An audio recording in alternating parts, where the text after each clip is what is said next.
नमस्कार बच्चों।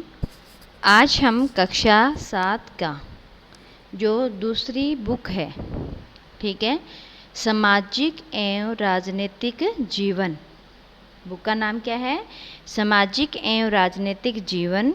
इसका जो पहला लेसन है समानता, ठीक है, समानता को पढ़ने जा रहे हैं।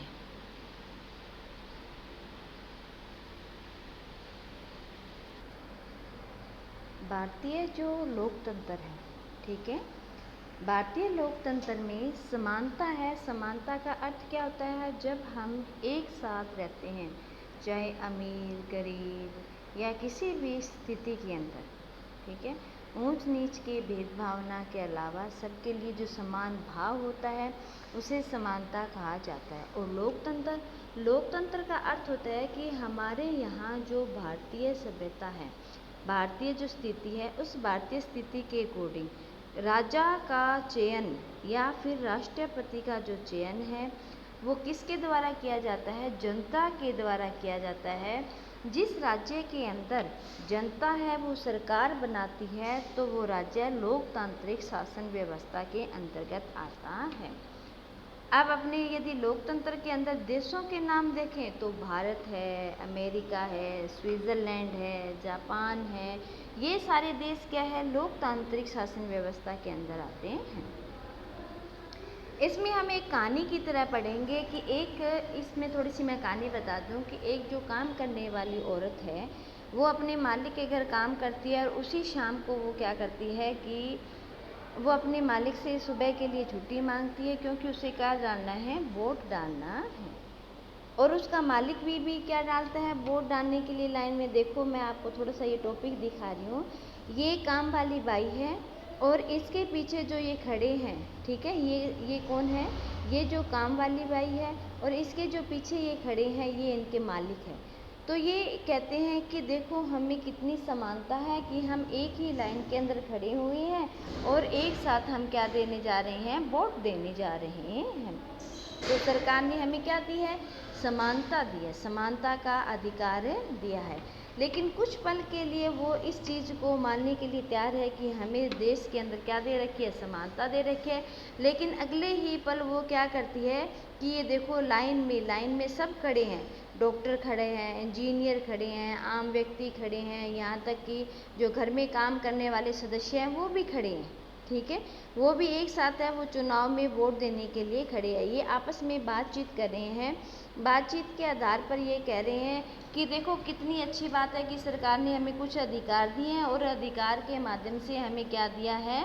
हमें एक समानता का भाव का अधिकार दिया है, जो अनुच्छेद 19 के अंदर, मतलब 14 के अंदर है।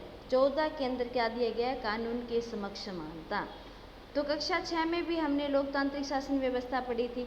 ये इसके अंदर जो कहानी है, आप थोड़ा सा जब बुक खोलोगे तो बुक के अंदर सारी डिटेल मानी जाएगी। लेकिन अगले ही पल वो क्या देखती है कि वो मतलब जो वोट देने आते हैं, कोई तो गाड़ी में आता है, कोई पैदल चल के आता है, इस हिसाब से आता है, तो वो मन में फिर उसके भाव उठता है। लेकिन जो काम वाली बाई है उसकी क्या होती है? एक गुड़िया होती है और वो गुड़िया क्या होती है? बीमार होती है।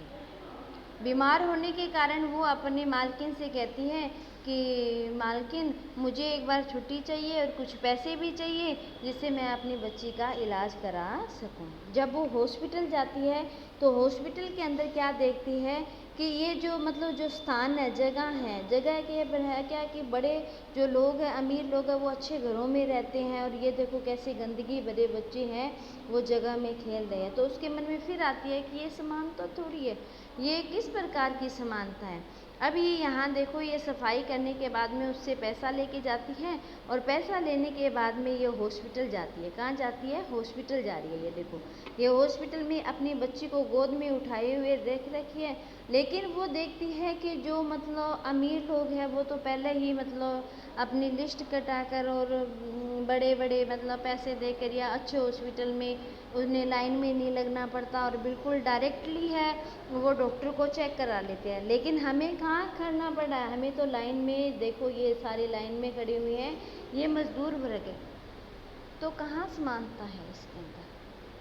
ठीक है। तो इसी पर आधारित ये जो लेसन है समानता का भाव, इसके अंदर कौन कौन सी समानता दी गई है, किस प्रकार समानता दी गई है, ये सारा टॉपिक है, ये अपने क्या है इस लेसन के अंदर पढ़ेंगे। और ये जो समानता के भाव से अपने आगे जो थोड़ा सा टॉपिक है वो कंप्लीट करेंगे, और कंप्लीट करने के बाद में मैं थोड़ा सा बताऊंगी कि अपने यहाँ जो लोकतांत्रिक व्यवस्था है उसमें समानता का भाव है किस प्रकार दिया गया है, कौन से अनुच्छेद में दिया गया है। एक बार आप अपने बुक सामने लेकर देखोगे ये कहानी पढ़ना, फिर मैं आपको कल है वो अच्छी तरह से और इसकी पूरी डिटेल है वो एक कहानी के रूप में ही बताऊँगी। ठीक है बच्चों, जय हिंद जय भारत।